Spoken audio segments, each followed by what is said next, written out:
Γεια σας και καλώς ήρθατε στο κανάλι μου. Σήμερα πάμε να φτιάξουμε ένα ανιστήσιμο χαλβά φαρσάλων που είναι απλά μουα. Το πρώτο πράγμα που θα κάνουμε είναι να καβουρδίσουμε τα αμύγδαλά μας. Σε ένα ταψάκι 25x30 θα ρίξω 200 γραμμάρια ομό αμύγδαλο ή μία κούπα και ένα τέταρτο ακόμα. Η κούπα μου είναι το 250 ml. Οπότε σε προθερμασμένο φούρνο στον αέρα στους 200 βαθμούς για 10 λεπτά στη μεσαία σχάρα. Τα αμύγδαλά μας έχουν καβουρδιστεί. Θα τα αφήσω στην άκρη. Θα χρειαστούμε ένα μπολ. Και θα ρίξω 1 λίτρο νερό ή 4 κούπες στο 250 ml, 250 γραμμάρια ζάχαρη ή μία κούπα, 100 γραμμάρια ηλιέλαιο ή 7 κουταλιές της σούπας και θα διαλύσω στο νερό 250 γραμμάρια corn flour ή 2 κούπες. Ανακατεύουμε πάρα πολύ καλά για τουλάχιστον 3 με 4 λεπτά και θα το αφήσω προς το παρόν στην άκρη. Σε αυτό το σημείο θα φτιάξουμε την καραμέλα. Εγώ θα χρησιμοποιήσω ένα γοκ και εσείς μπορείτε να χρησιμοποιήσετε και μια κατσαρόλα μεγάλη με χοντρό πάτο. Οπότε τώρα σε ένα μπολάκι έχω βάλει 250 γραμμάρια κρυσταλλική ζάχαρη και πάμε να τελειώσουμε σιγά σιγά. Θα ανοίξω το μάτι μου σε χαμηλή ένταση, βάζω το γοκ πάνω. Όση ώρα περιμένουμε να ζεσταθεί το γοκ, να σας πω ότι η ζάχαρή μου είναι 250 γραμμάρια ή μία κούπα. Σε πρώτη φάση θα ρίξω μια μικρή ποσότητα από τη ζάχαρη.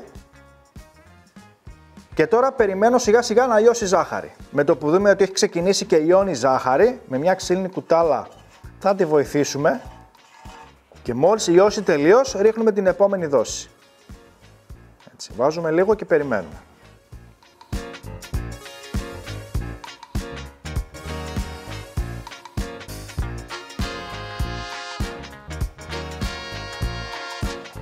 Έχουμε ρίξει και την τελευταία δόση. Συνεχίζουμε το ανακάτεμα και βλέπετε πόση ωραία καραμέλα έχει γίνει. Αφού έχει λιώσει όλη η ζάχαρη, σε αυτό το σημείο θα ρίξω μία πρέζα αλάτι. Έτσι θα αναδείξουμε την καραμέλα. Ανακατεύουμε καλά να πάει το αλάτι παντού. Και σε αυτό το σημείο θα ρίξουμε το μείγμα με τη ζάχαρη, το corn flour, όλα τα υλικά που έχουμε βάλει. Θα το ανακατέψω πάρα πολύ καλά. Και σε αυτό το σημείο είναι πάρα πολύ σημαντικό γιατί θα κάνει αντίδραση από το κρύο στο ζεστό και θα βγουν υδρατμοί, οπότε προσοχή μην καείτε. Ανακατεύω πάρα πολύ καλά εδώ. Το σύρμα πάει στα άπλυτα. Και πάμε σιγά σιγά να ρίξουμε το μείγμα.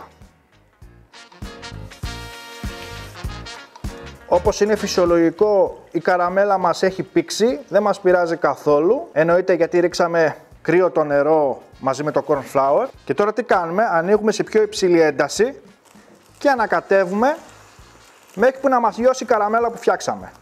Αυτή είναι η διαδικασία, θα μας πάρει περίπου 10 λεπτά να πιάσει μια θερμοκρασία για να ξεκινήσει να λιώσει η καραμέλα. Με βοηθάτε κάνοντας ένα like και μια κοινοποίηση για να σας δίνω ωραίες συνταγούλες. Οπότε ξέρετε τι θα κάνετε, κάτω πάντε, πατήστε ένα like, έτσι. Και φυσικά μην ξεχνάτε να κοινοποιείτε τα βίντεό μας για να το βλέπουν οι φίλοι σας. Οπότε τώρα συνεχίζω το ανακάτεμα.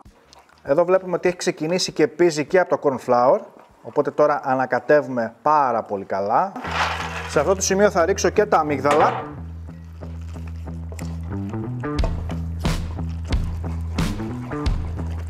Βλέπετε ότι ο χαλβάς έχει γίνει, έχει δέσει, κοιτάξτε τη φύ που έχει. Ανακατεύω περίπου 5 λεπτά, οπότε έχουν δέσει όλα τα υλικά και είμαστε έτοιμοι να το βγάλουμε. Και πάμε να ρίξουμε το μείγμα μας μέσα σε ένα ταψάκι 25x30.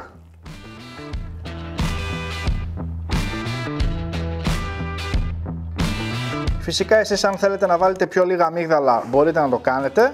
Ή αν δεν θέλετε να βάλετε αμύγδαλα μπορείτε να βάλετε καρύδι ή φουντούκι ανάλογα τι σας αρέσει. Μπορείτε και με μια μεμβράνη όπως το κάνω εγώ, με προσοχή βέβαια γιατί καίει το μείγμα, να πατήσουμε έτσι για να ισιάξουμε την επιφάνεια και για να δέσει καλύτερα το γλυκό, οπότε το πατάμε προσεκτικά.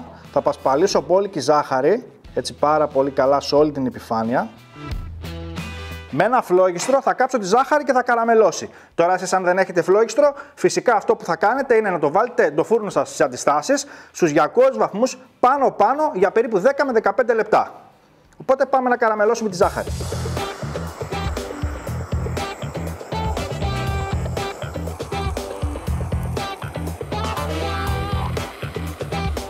Έχουμε καραμελώσει τη ζάχαρη και φυσικά θα το αφήσουμε να κρυώσει. Εννοείται ότι μπορείτε να το φάτε και ζεστό, αλλά εγώ επειδή θέλω να κόψω ένα κομμάτι, θα το αφήσω να κρυώσει για τουλάχιστον 2 με 3 ώρες και θα τα πούμε μετά. Και ήρθε η ώρα, πάμε να κόψουμε πιατάκι.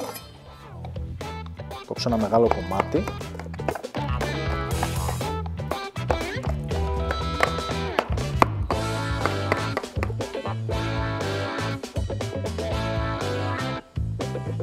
και λίγο δυόσμου και το γλυκό μας είναι έτοιμο. Και ήρθε η ώρα της δοκιμής.